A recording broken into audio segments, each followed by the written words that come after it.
Good morning, Blazers. Today is Thursday, January 26, 2017, the last day of the semester. We got a packed show for you today, but first, please stand for the pledge. Please stand for the pledge. I pledge allegiance to the flag of the United States of America and to the republic for which it stands, one nation, under God, indivisible, with liberty and justice for all. Welcome back to InfoFlow. I'm Kenya. And I'm Carlos. As registration for next year's classes is starting, BNC will be airing a collection of class promotional videos after today's shows. Teachers, if you have time, please leave InfoFlow running to let your students keep up with the flow. The weather for today will be a high of 53 and partly sunny. In the news, the official title for Star Wars Episode 8 has been announced. Disney confirmed that the name as Star Wars The Last Jedi. This news caused a big stir in the fan community, with theories popping up left and right. An important thing to remember is that Jedi can be plural enough that the meaning is still up for interpretation. The Learning Center for Young Children Cooperatives Preschool is having an annual Winterfest Carnival on Saturday, February 4th from 10 a.m. to 2 p.m. The snow date is February 11th. They're looking for high school students to help at the event to earn SSL hours. Volunteers will work with preschoolers on crafting carnival games. The school is located in Warner's Memorial Presbyterian Church in Kensington. Students can sign up online at the link below. The Montgomery Science Fair, to be held in March, is in need of student volunteers. See Ms. Bosse in room 373 if you are interested in volunteering at the fair. SSL hours will be provided. Blazers, do you want to help produce InfoFlow? Well, here's your chance. BNC is taking application for the 2017 and 2018 school year. Come down and get an application outside room 100. Blazers, if you're 16 or older, you may know all about the morning traffic. Let's learn more about the school's own congestion.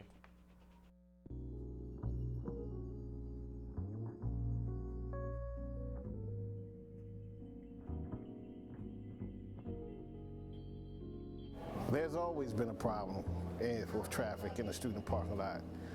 The biggest issue we have is getting parents to pay attention to us when we've been out directing traffic. A lot of times they're looking at their student, talking to their child, getting them off for the morning. But the biggest thing we need them to do is actually pay attention to the people that are directing traffic, the security. Students who arrive at around 7:30, 7:35, they complain about how long it takes to get into the parking lot, and they complain about all the buses that are holding up traffic, and they complain about the parents illegally dropping off students. And so they're really stressed, and that could take 20 minutes. And so then they're late. Parents just don't pay attention.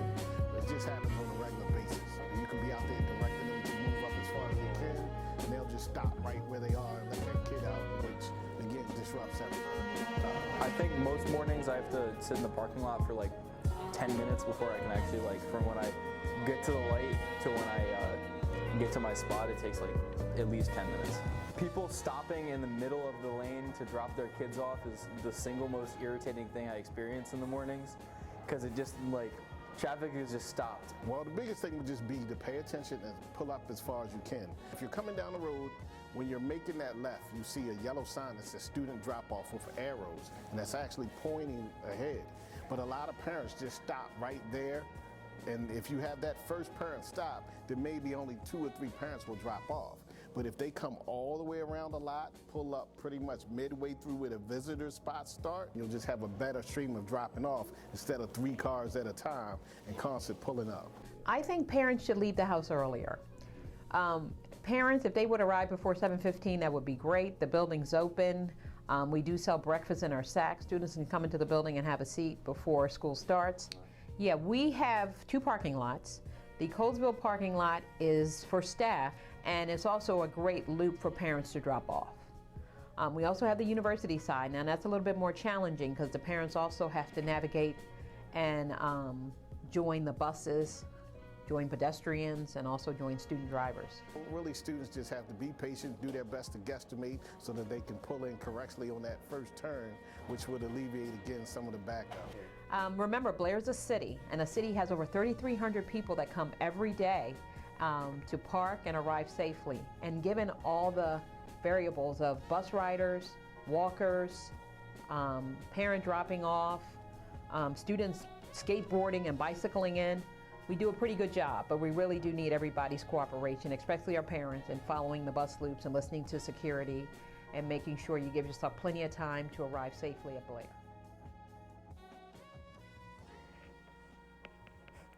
If traffic or deadline are making you stress out, make time to check out the Counseling Department new stress relief programs.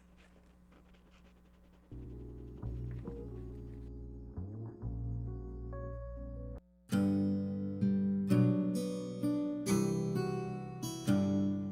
an effort to help students understand more of what counselors do other than just schedule changes or recommendation letters, I wanted students to be more aware of what we're really trained to do, which is to help them, especially socially, emotionally, personally, all of that, in addition to all of the academic, college, and career support.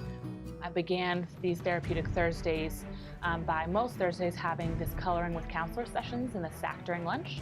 So students were able to come up during lunch and we have all of these coloring pages and pencils, and students can just kind of sit there and really just color. So in a way it seems amateur, but it actually is very kind of calming. And then also these Mindfulness Mondays I want to begin. It'll probably start out about once a month and then we'll kind of see how it goes, but I want to have a space for students, again, to decompress and de-stress, but doing things like breathing exercises, yoga, other kinds of mindfulness activities, because mindfulness really proves to be very empowering for students.